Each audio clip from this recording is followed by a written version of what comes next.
Maxime Bernier was the most libertarian candidate in the running for the Conservative Party of Canada, which is part of the reason that after his loss, the Libertarian Party of Canada adopted his freedom-friendly policies and offered him the leadership position within their party, likely being the only real alternative for those CPC members that bought memberships just to support Bernier but don't like the status quo.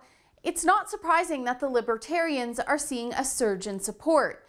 And I got to talk to Trevor Schmidt, the executive director of the party, about some of the things that are going on with them since Maxime Bernier's loss. First, he told me about the initial response to the party. Our party has seen massive growth and massive interest since Bernier's loss. We've over doubled our membership very fast. And we've seen, even in comparison to that, we've seen an increase in members who want to become candidates. They want to run. They want to make sure that the Libertarian Party gets a full slate in the next federal election. And it's been the same response in regards to volunteers. And I have noticed something peculiar about the new members that have been coming in from the Bernier camp, and because they're just dissatisfied with the route the CPC has elected to take. They felt like it was something they had to do, but they really did not want to do. Meaning it was like, you guys, I've been trying with the CPC, I've been waiting, I've been making these consolations, I've been swallowing my principles, but after this Bernier thing, I just can't do it anymore. I can't do it anymore, so here I am. What can I do? And then he told me why he thinks Bernier actually lost the election. I think what his loss essentially comes down to is government propped up special interest group like Supply Management. We saw the campaign that they ran and defeated Bernier in his own home riding, and we know for a fact that the establishment did stand against Bernier. You know, if you look at the fact that Bernier had the large plurality of support among members, we know that the plurality, right, not the majority, but and also that the CPC caucus, they overwhelmingly supported Andrew Scheer and other candidates. And the fact that there's that disconnect between membership and the caucus, I think it's very concerning. Now, the Libertarians are encouraging people that are tired of the establishment to join them, and they've been getting some blowback for it. There are people that are upset because they think that the party is trying to split the CPC. So I asked Trevor how they're handling that response. Our intention is definitely not to break up the Conservative Party. It's to give people an outlet in order to vote their conscience and to vote on these principles. And I think what people are fundamentally concerned with is just that they will want to do whatever is necessary to get the Liberals out of power as soon as possible. And I think that that's bad political strategy, because what we've seen over the past few decades and continuing is that the Conservative Party in Canada it's been slowly pulled to the left, slowly pulled to the left. And in fact, the whole country has, right? The size of government is always getting bigger.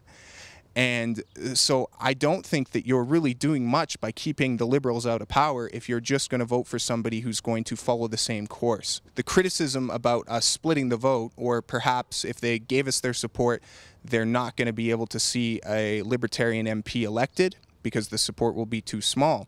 It's like that's actually false. I think that the greatest protest that you can do, and I would say this to people on all sides of the political spectrum, whether you're dissatisfied on the left or the right, is to protest by giving a smaller party that vote. I mean, these big parties, they do have analysts.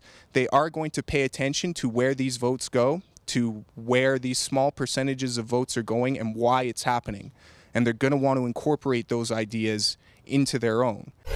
I also mentioned that the Libertarians are adopting Bernier's policy, and I wanted to know why they thought it was important, since some of it seems to conflict with their stances, especially the policy on the CBC, where Bernier didn't want to completely abolish the state broadcaster, but the Libertarians do.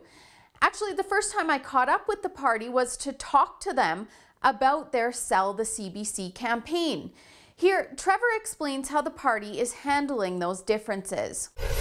Right now, as of this moment, we've accepted Bernier's platform word for word.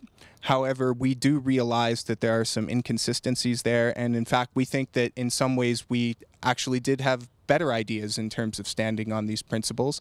And so over the next coming months, we're actually going to work on those things and incorporate it and make sure that the Bernier platform is the foundation, but there's also a number of things that the Libertarian Party has advocated for in the past that we think are ideas that would really resonate, and they're good ideas, and we want to make sure that they get in there. And yes, that includes the CBC policy, sell it. Just like the CRTC, privatize Canada Post, all of those things, they're not necessary in the 21st century. And finally, I wanted to know Trevor's thoughts on what he thinks will happen if the Conservative Party of Canada doesn't at least adopt some of Bernier's policies. After all, he did get a huge chunk of the vote, and members did support a lot of his policies that went against the grain.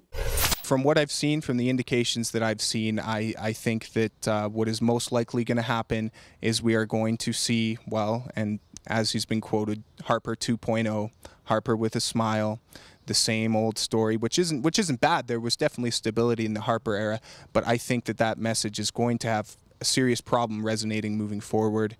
And I'm curious to see if they will adopt any of Bernier's platform points. I think that they will definitely make concessions, at least a couple, and I obviously wouldn't be surprised to see Bernier be offered a prominent position in the shadow cabinet. But at the end of the day, I don't think that we are going to see any of his sort of foundational principles adopted, because they are at odds with the social conservatives who elected Scheer. They're at odds with the special interests, like the supply management regime, who had a direct influence on the leadership election.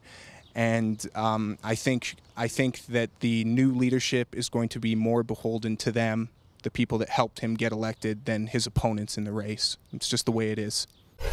It will be really interesting to see if Bernier has a significant influence on CPC policy and what kind of role he'll take in the party under Andrew Scheer's new leadership. Meanwhile, the Libertarian Party of Canada really just seems to want to get the government out of our lives, no matter what the CPC are up to. They advocate for less government, lower taxes, and more freedom. And you can find them at www.libertarian.ca or on their Twitter and Facebook pages at LibertarianCDN. For the Rebel.media, I'm Holly Nicholas. Thanks for watching. If you liked that video and you haven't subscribed to the Rebel's Canadian YouTube channel yet, don't forget to hit that button so you don't miss out on the news that you just won't find anywhere else.